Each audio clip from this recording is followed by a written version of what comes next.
Hello, welcome to another edition of My View from the Pew. I'm Rodney Blockett, and I'm thankful that you stopped by the channel today just to listen in to my ramblings for a Saturday afternoon today. So if you haven't had a chance yet to like and subscribe to the channel, I would certainly appreciate that. That way you kind of know when I post a new video. And again, love to grow our audience and just share life in general with you. So today's edition is going to be a little bit about one of the famous poets of all time, as I call him, the great Calvin Hobbes. So if you're not, or if you've not heard of Calvin Hobbes, you're probably not an old guy like me, but Calvin Hobbes, one of my favorite cartoons growing up as a kid, which was Calvin and his pretend stuffed tiger named Hobbes, who would come to life and get into all kinds of mischief and adventure. So as you can tell from behind, I have a picture on my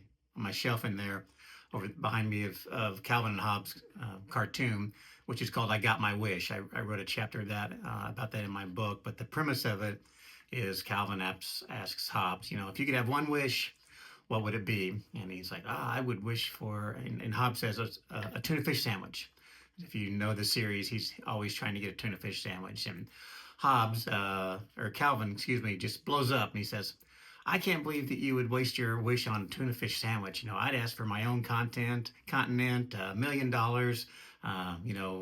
total world domination, all these things he would want. And then at the end of the strip, Hobbes is eating a sandwich and Calvin is sitting there kind of pouting a little bit. And Hobbes says, I got my wish, which is really cool if you think about it, just of what we wish for versus what we actually get is two different things. I'm a big player, not big player, probably more than I should on the lottery. I love, when it gets up to 100 million or whatever, go buy a couple of lottery tickets. And so usually a couple times a week, I'll run down to the QT and buy some lottery tickets. And it's always you look at the number on there, and it's like, hey, the cash value is 120 million, after taxes, that would be this, and this is what I would do with this and this and this and this. And the chances of it, we don't really look at that where it says, your chances are 1 in 100 billion of winning the jackpot. But it's always, well, if I had this, I would do this, and I would have this, I would do this. And there's a book I have on my shelf back there of old sayings, and one of them, and I can't remember who it's from or where it's from. I think it's an old Arabian proverb or something.